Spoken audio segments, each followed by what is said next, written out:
Dap. Oke. Kita lanjut lagi ngomongin sport 150 cc. Siap. Sebelumnya kan R15 itu. Siap. Biar sangar. Ntar itu harus hitam. Nah, Dap, gue pengen ngomongin soal sport 150 cc ini di balapan Asia. Kenapa sih nggak ada? Iya, paling sayang ya. Sayang banget. Karena kalau gue nih, sebenarnya sih eranya jauh sebelum gue ya. Kan dulu di balapan Asia itu ada kelas 150 cc 2 tak. 2 tak. Zaman masih ada NSR, PZM, KRR yang tuh pembalapnya banyaknya sih pembalap Thailand ya. Betul. Kayak gue ingetnya itu Direk Arcawong tuh mungkin sama bapaknya itu Christmas. Minang Soeng makan Minang Soeng. Ya. Christmas Wilairot. Oh, Ratapong. Itu kakaknya Ratapong Wilairot. Bapaknya ini dia. Itu kan dulu kan legend dan banyak lah mungkin teman-teman yang kayak kangen lah gitu balapan 150 cc.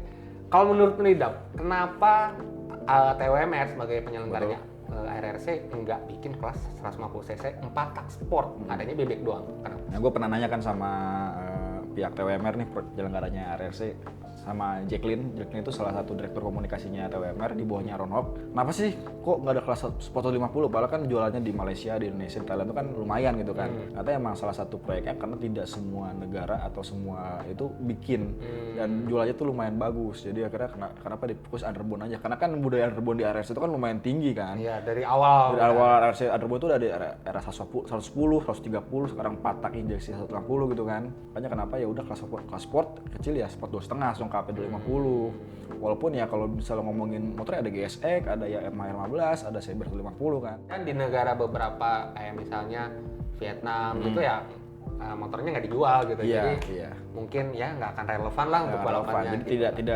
tidak meluas kalau ada pun. Selain nggak dijual juga, ngaruh nggak ada kalau balapannya di negaranya itu nggak ada gitu. Kayak kan kalau gue lihat di Vietnam itu balapan sportnya itu kayak nggak terlalu nongol kayak bebeknya gitu. Ngaruh karena emang penjualan dari ARRC pun bersegi pada penjualan di negara yang disebutkan kayak misalnya di band motorsport di Australia itu kan nggak ada kelas underbone. Nah, nggak ada bebek. Nggak ada bebek, makanya kenapa kalau nonton digelar di Australia pun nggak relevan karena emang si Australia pun nggak jualan motor bebek. Juga kalau misalnya digelar di sirkuit sebesar band motorsport park itu kan anginnya lumayan gede. Jadi kalau bagi buat motor bebek itu terlalu jauh, terlalu capek jarak tempuhnya. Iya. Jadi emang ngaruh juga kalau balapan di negara penyelenggaranya juga nggak ada kan gitu.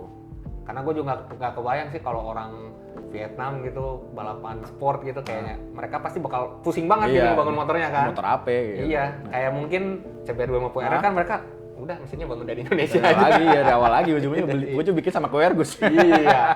Nah, Dap, kalau gue sendiri pernah baca nih bahwa katanya TWMR itu ngelihat nih kalau gue bikin kelas sport 150 cc pasti yang menangnya Yamaha katanya.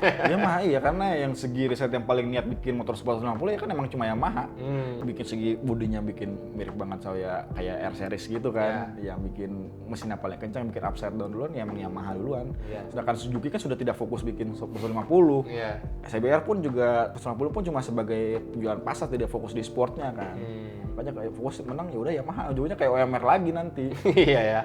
Pasti tim-tim yang di negara lain udah kita pakai Yamaha aja. Yamaha aja iya. Yang udah ujung-ujung kayak AP2,5 kan lama-lama kan sempat awal pengen Honda mulu kan, SBR semua, ternyata begitu semua. Akhirnya dibikin AP2,5 ada Ninja juga, ada si R25 juga mulai baru gitu. Ya mungkin biar nggak bosan juga karena kan balapan ARRC ini ya nggak cuman biar satu pabrikan menang, kesannya nanti kan pabrikan itu mah. Iya, soalnya malah kayak bagi-bagi jatah yang Underball punya Yamaha, itu punya si Honda gitu. Ya, biar seimbang lah ya. Biar seimbang aja. Oke, Dap, mungkin ini soal topiknya gue sih masih penasaran lah. Mungkin ada teman-teman yang penasaran juga. Apa sih kelebihannya balapan sport 150 cc dibandingkan dengan underbone 150 cc? Kalau menurut tuh, Dap, kelebihannya naik sport apa?